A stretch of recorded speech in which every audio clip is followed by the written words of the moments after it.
14 kg gas 990. ಎಲ್ಲ ಬಡಜನರಿಗೆ ದ್ರೋಹ ಬಗೆತಾ ಇದೆ ಇವತ್ತು ಎಲೆಕ್ಷನ್ ಆಗಲಿ ಅಂತ ಕಾಯ್ಕೊಂಡಿದ್ರು. ವೋಟಿಂಗ್ ಆದ ತಕ್ಷಣ ಇವತ್ತು ಎಲ್ಲ ಬೆಲೆಗಳನ್ನ ಜಾಸ್ತಿ ಮಾಡಲಿಕ್ಕೆ ಆದೇಶ ಕೊಡ್ತಾ ಇದ್ದಾರೆ. ಇವತ್ತು ಎಲ್ಲ ಹೋಟ್ಲುಗಳನ್ನ ಮುಚ್ಚುವಂತ ಪರಿಸ್ಥಿತಿ ಇವತ್ತು ನಿರ್ಮಾಣ ಆಗಿದೆ. ಸೌದೆ ಭಾಗ್ಯ ಕೊಡ್ತಾ ಇದ್ದಾರೆ. ಸೌದೆನೂ ತರಕ್ಕೆ ಇದು ಸೌದೆ ಕಡಿಮೆ ಮಾಡಬೇಕು ಅಂತೇಳಿ ಎಲ್ಲ ಮೊದಲೆಲ್ಲ ಉಜ್ವಲ ಕೊಡ್ತಾ ಇದ್ದೀವಿ ಅಂತೇಳಿ ಅದನ್ನೆಲ್ಲ ಫೋಟೋ ಹಾಕಿಕೊಂಡು ಪ್ರಧಾನಮಂತ್ರಿಗಳು ನಡೆಸಿದ್ರು. 1000ಕ್ಕೂ ಹೆಚ್ಚು ರೂಪಾಯಿ ಜಾಸ್ತಿ ಆಗ್ತದೆ. ಹೆಂಗೆ ಬದುಕಬೇಕು ಇದನ್ನ ಗಮನದಲ್ಲಿಟ್ಕೊಂಡೇ ನಾವು 5 ಗ್ಯಾರಂಟಿಯನ್ನು ಕೊಟ್ಟಿದ್ವಿ.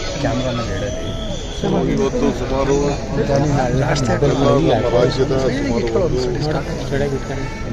1 ಲಕ್ಷ ಜನರಿಗೆ ವಿವಿಧ ರೀತಿಯಲ್ಲಿ 1 ಕೋಟಿ ಜನರಿಗೆ ಕುಟುಂಬಗಳಿಗೆ ವಿವಿಧ ರೀತಿಯಲ್ಲಿ ಅವ್ರಿಗೆಲ್ಲ ಸಹಾಯ ಮಾಡುತ್ತಾ ಹೊರಟಿದ್ವಿ. ಈಗ ಮಾಡಿರೋದು ಖಂಡನೀಯ. ನಾವು ಹೋರಾಟವನ್ನು ಮುಂದುವರಿಸ್ತೇವೆ. ಬಿಜೆಪಿಯವರು ಅಶೋಕ್ ವಿಜೇಂದ್ರ ಯಾರು ಬಿಜೆಪಿ ನಾಯಕರಿದ್ದಾರಲ್ಲ ಎಲ್ಲ ಬೊಗಳೆದಾರ, ಬರೀ ಖಾಲಿ ಮಾತಾಡೋದು, ಬರೀ ಟೀಕೆ ಮಾಡೋದು, ರಚನಾತ್ಮಕವಂತ ಕಾರ್ಯಕ್ರಮ ಇಲ್ಲ. ನಿಮಗೆ ಸಾಮಾನ್ಯ ಜನರ ಬಗ್ಗೆ ಏನಾದರೂ ಆಸಕ್ತಿ ಇದ್ದರೆ, ನಂಬಿಕೆ ಇದ್ದರೆ, ವಿಶ್ವಾಸ ಇದ್ದರೆ, ಬಡಜನತೆ ಬಗ್ಗೆ ವಿಶ್ವಾಸ ಇದ್ದರೆ, ಇವತ್ತು ಕಾರ್ಮಿಕರ ಬಗ್ಗೆ ವಿಶ್ವಾಸ ಇತ್ತು ಅಂದರೆ, ಇವತ್ತು ಕಾರ್ಮಿಕರೇ ಅಲ್ವೇ ಈ ದೇಶವನ್ನು ಕಟ್ಟಿರೋರು, ಅವ್ರಿಗೆಲ್ಲ ಇವತ್ತು ಇಷ್ಟು ಎಫೆಕ್ಟ್ ಆಗ್ತಾ ಇದೆ.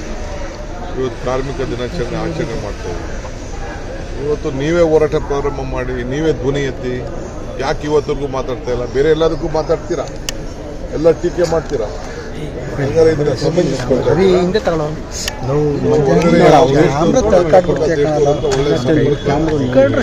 ಬಿಜೆಪಿ ಗೌರ್ಮೆಂಟ್ ಬಂದ್ಮೇಲೆ ಯಾರು ಕೂಡ ಇಂಟರ್ನ್ಯಾಷನಲ್ ರಿಲೇಷನ್ಶಿಪ್ ಯಾವುದು ಕೂಡ ಪಕ್ಕದ ದೇಶಗಳ ಬಗ್ಗೆ ವಿಶ್ವಾಸ ನಿಮಗಿಲ್ಲ. ಎಲ್ಲರೂ ವೈರಿಗಳನ್ನ ಮಾಡ್ಕೊಂಡು ಇದು ಮುಂದುವರಿತಾ ಇದೆ. ಇದು ಖಂಡನೀಯ.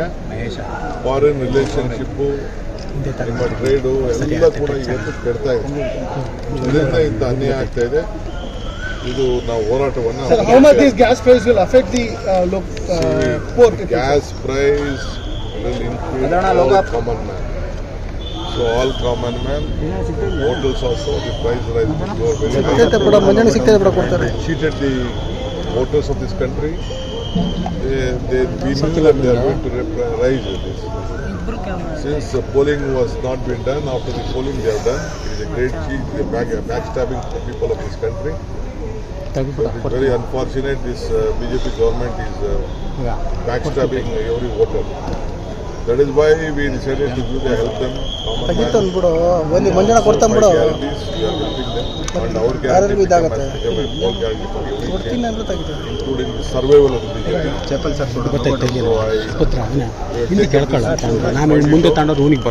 We will condemn this. We will agitate this.